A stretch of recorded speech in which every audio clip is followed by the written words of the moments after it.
Radhanpur Kailash shopping આગની ઘટનાનો મામલો વેપારીનું નિવેદન આવ્યું સામે। આગની ઘટનામાં વેપારીઓને મોટા પાયે નુકસાન થયું। સ્થાનિક ધારાસભ્ય કે ચૂંટાયેલ કોઈ નેતા, નગરપાલિકા પ્રમુખ કોઈ ઘટના સ્થળે ફરક્યા નથી તેમ વેપારીઓ જણાવી રહ્યા છે। કેટલા વાગે લાઈટ ગઈ, કેટલા વાગે ઘટના બની, જેની સંપૂર્ણ તપાસ તટસ્થ કરવાની વેપારીઓની માંગ। ઘટના બાદ ચૂંટાયેલ સદસ્યો લોકોના વેપારીઓના પ્રશ્ન સાંભળવાનું ભૂલી ગયા।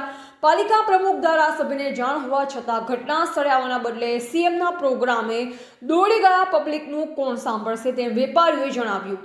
આ કેવી રીતે લાગી, કયા સમય લાગી, જે સમગ્ર ઘટનાક્રમનો સીસીટીવી ફૂટેજ અને પબ્લિક સામે રિપોર્ટ આપવામાં આવે। કડક અને કાયદેસરની કાર્યવાહીની માંગ। સ્થાનિક પાલિકાનું ફાયર બંધ હાલતમાં, જ્યારે પાટણ પાલનપુરથી ફાયર બ્રિગેડ આવતા 4 થી 5 કલાક થયા છે। ત્યાં સુધી અમારો ટોટલ માલસામાન બધો બળી ખાખ થયો। કરોડોનું નુકસાન છે। સ્થાનિક ધારાસભ્ય પણ આવડી મોટી ઘટના બની છતાં જોવા આવ્યા નથી તેમ જયા ઠાકોર જણાવી રહ્યા છે। નગરપાલિકા ભાજપ શાસિત છે। પાલિકાનો એક પણ ચૂંટાયેલ સદસ્ય અહીં આવેલ નથી। રાધનપુર નગરપાલિકામાં કોઈ જાતની આગ કાબૂમાં લાવી શકાય તેવી સુવિધા નથી। પાલિકા પ્રમુખને આ સમયે સીએમના પ્રોગ્રામમાં જવું જરૂરી હતું કે લોકો સાથે રહેવું જરૂરી હતું?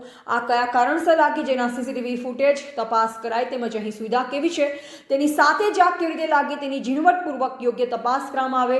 જાહેર જનતા સામે આનો રિપોર્ટ મૂકવામાં આવે તેમ જયા ઠાકોર જણાવી રહ્યા છે। ધ ગુજરાત લાઈવ ન્યૂઝ સાથે ગોવાભાઈ આહિર, પાટણ। અમે વેપારી છીએ, કપડાનું અમારું શોરૂમ હતું। હું 1 વાગે ભીષણ આગ લાગી હતી। અંદાજિત ચોકીએ અમને જાણ કર્યું। એ પછી અમે નગરપાલિકાને ફોન કર્યો તો કમસે કમ 2:30 વાગે ફાયર બ્રિગેડ આવ્યું। તો ફાયર બ્રિગેડ આવ્યું તો અહીં લાવી એમને આગ બોલાવવાની કોશિશ કરીને ફાયર બ્રિગેડ ચાલુ કર્યું। તો ફાયર બ્રિગેડમાં કોઈ પ્રેશર આવતું નહોતું। વળી નગરપાલિકાવાળાએ પાટણ ફોન કર્યો, એને આવતા બીજા 2 કલાક, એટલે કમસે કમ 5 વાગે આવ્યા તો ઘડી તો જે અમારું હળગવાનું હતું બધું હળગી ગયું, ભસ્મ થઈ ગયું। 0% અમારું કોઈ અંદર વળતર નહીં। અમે 27 લાખનો ખર્ચો કરીને શોરૂમ બનાવ્યો હતો। બીજું બેઠકમાં ઉપર પણ નુકસાન છે, બધી રીતે નુકસાન જ નુકસાન છે। નગરપાલિકાની કોઈ અમને સુવિધા મળી જ નથી। અમે બહુ નારાજ છીએ। કોઈ રાજકીય નેતા નથી આવ્યા, વિરોધ પક્ષના નેતા નગરપાલિકાના બેન આવ્યા છે, અમને માહિતી આપીને બધી અમારે જે પ્રોત્સાહન હતું એમને આપ્યું। અમે એ બદલ એમનો અમે આભાર માનીએ છીએ। બોલો તો અત્યારે શોપિંગની અંદર જે નુકસાન થયું છે, વેપારીઓનું કેવું એવું છે, બોલો શું કહેશો? અમારે કેટલા વાગે લાઇટ ગઈ અને કેટલા વાગે આગ લાગી છે, અને કોઈ નેતા કે કોઈ ધારાસભ્ય કે કોઈ નગરપાલિકા વાળા બેન સિવાય કોઈ આવ્યું નથી આજ સુધી। અમારું આ નુકસાન થયું તો એમને સીએમ પાસે જવાનું હતું, તો અમારે આ નુકસાન થયું। કોઈ બીજું હજી વધારે આગ લાગી હોય તો એમના ફાયર બ્રિગેડ એક કામ કર્યા નહીં। પાટણથી પાલનપુરથી આવેલા છે અને આવતા એમને 4-5 કલાક થયા। ત્યાં ઘડી અમારો અત્યારે તમે જોઈ જુઓ 0% છે।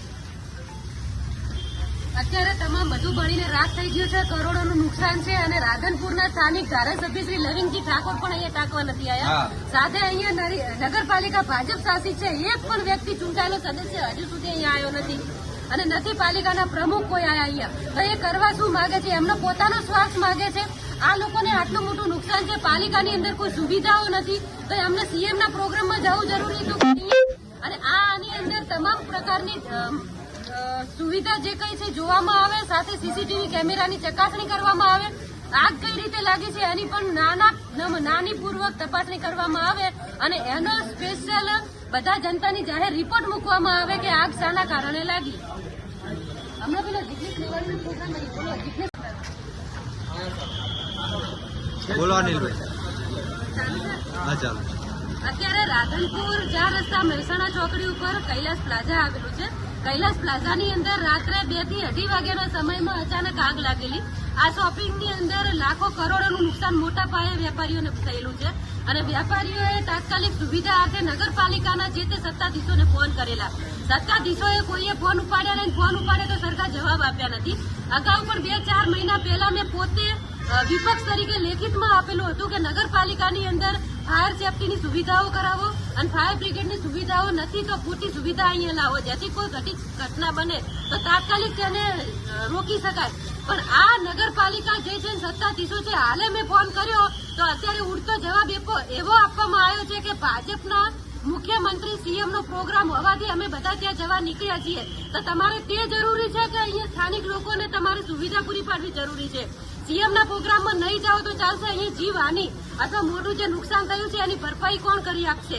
આ બધી તમામ બેદરકારી નગરપાલિકા રાધનપુરની છે અને એને અમે ઠેરવીએ છીએ કે આ લોકોને જેટલું પણ નુકસાન થયું છે એ નુકસાનની તાત્કાલિક ધોરણે ભરપાઈ કરવામાં આવે, એમનો રિપોર્ટિંગ FACL જે કંઈ કરવાનું થતું હોય એ તાત્કાલિક કરવામાં આવે.